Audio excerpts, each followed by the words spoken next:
Hey there, it's Clay with modernlove.life, and this is Relationship Inner Game. Now, today what I want to do is I want to share with you a couple of different things that don't actually matter very much when it comes to getting back together with your ex. We're going to go through in this series of videos some things that people seem to focus on a lot that actually have zero importance whatsoever when it comes to getting back together with your ex. Now, the first thing that we're going to be talking about in this video right now is what it means if your ex never initiates contact with you. If they are always the one waiting for you to, text them or call them or ask them to do something, and if you just stopped doing that, then you would just never hear from them again.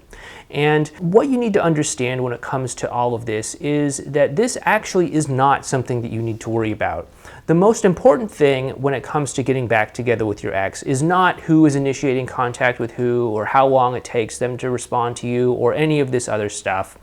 Because honestly, what all of that is keeping score. And I think we all know that keeping score in a relationship is not the best thing for you to do for the long-term success of your relationship.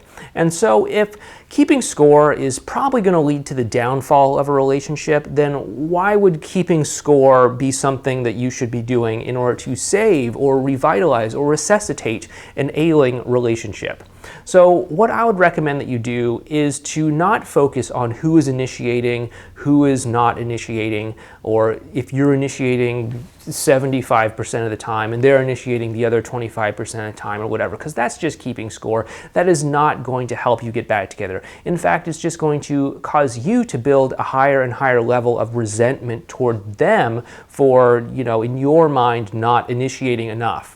And what really is most important is to focus on the quality of the emotional connection that the two of you are having when the two of you actually are connecting, when the two of you actually are interacting, texting, emailing, meeting up in person, whatever. That is the most important thing. Now, you also have to understand that your ex is probably understandably a little bit hesitant or a little bit doubtful about whether or not they want to be interacting with you or whether or not your intentions are pure, so to say, when it comes to you reaching out to them, right? So they're probably not going to be interacting with you because keep in mind, they decide to leave the relationship, right? They decide to break up with you and go do whatever. And so if you want to get back together with them, you have to be willing to do the initiating and to change their mind. And this is me talking to you, ladies. I know that you are the ones who generally keep score about who is initiating and who isn't. And I know that oftentimes it can feel as if you're drifting into very unfamiliar, unsafe territory if it seems that you are doing all or most of the initiating, if it seems that you are doing most of the contacting, okay?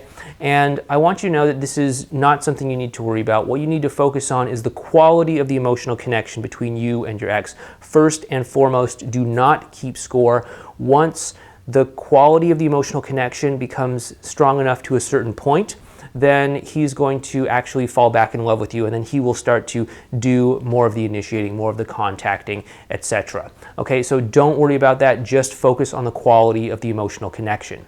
Now, if you are watching this video on our website, modernlove.life, what I'd like you to do is I'd like you to go down below this video and click on a link down below this video that will take you to a page that will tell you more about how you can go ahead and deepen the emotional connection that you have with your ex so that eventually he or she might start contacting you and might start initiating things with you. But again, first you have to build up that connection to a certain point first and foremost. If you are watching this video over on YouTube, again, just down below this video in the description area, there's going to be a little place for you to go ahead and click a link that'll take you over to a page called Relationship Inner Game. And what you can do on that page is you can go ahead and tell us a little bit about yourself and your breakup and your ex and all of that. It'll just take about 30 seconds to just, tick a couple boxes and let me know kind of what's going on with you and your relationship. And then after that, I'll start to send you some tips and strategies that'll help you get back together with your ex and help you form a stronger emotional connection. But either way, whether you're on YouTube or on our website, modernlove.life, the next thing for you to do is to go down below this video and click in the link in the description, or just the link below this video.